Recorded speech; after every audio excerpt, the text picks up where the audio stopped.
Hi, it's me, Katwini. Alam kong hindi pa ako kilala ng karamihan, pero tara, samahan niyo po ako sa kaganapan ng aking buhay.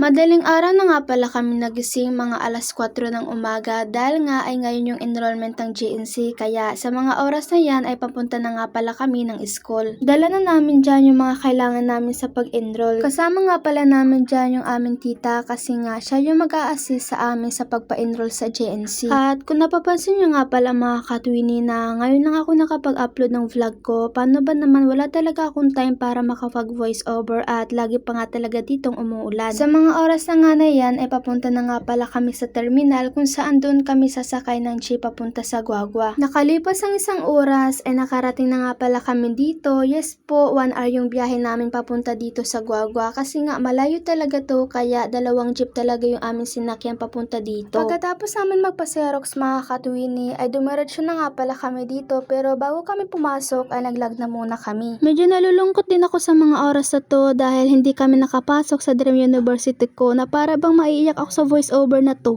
Hala, sobrang uwi. At alam niyo po ba mga Katwini na hindi ko talaga ina-expect na ito pala yung mangyayari sa amin, na pabalik-balik kami dito sa Pampanga tapos hanggang dun lang pala. Masakit kaya?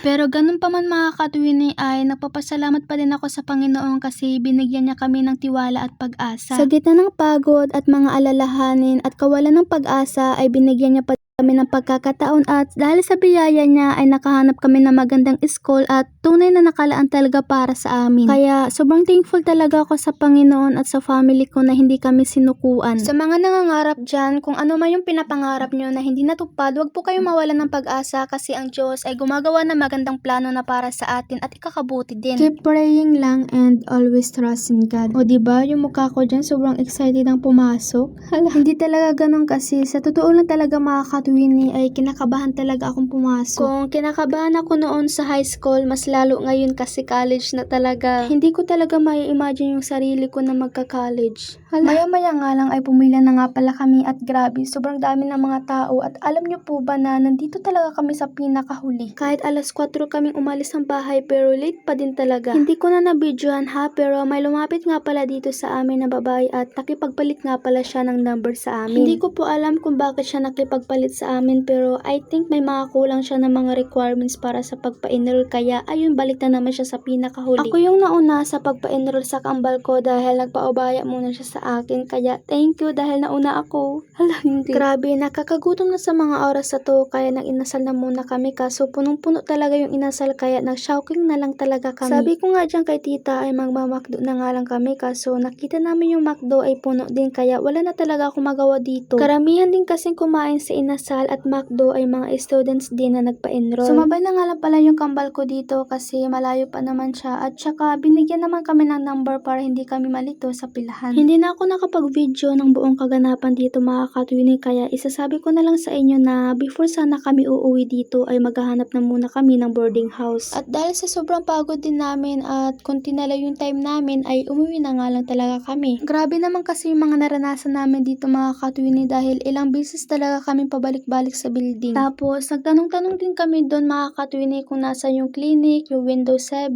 gano'n, na para bang maliligaw kami sa laki ng school na yun. Marami din kasi mga kailangan doon mga Katwini kapag magpapa-enroll ka, basta hindi ko na kailangan i-explain sa inyo, baka sumakit pa yung ulo ko. Hala, hindi. At sa mga oras na nga na yan mga Katwini ay nakauwi na nga pala kami at binilhan nga pala namin yung pinsan namin ng bike. Bike ba yan? Hindi ko alam. Basta yun na yun. Kaya hanggang dito na nga lang pala yung vlog ko for today's video. Kaya hanggang dito na lang. See you in my next vlog. Bye!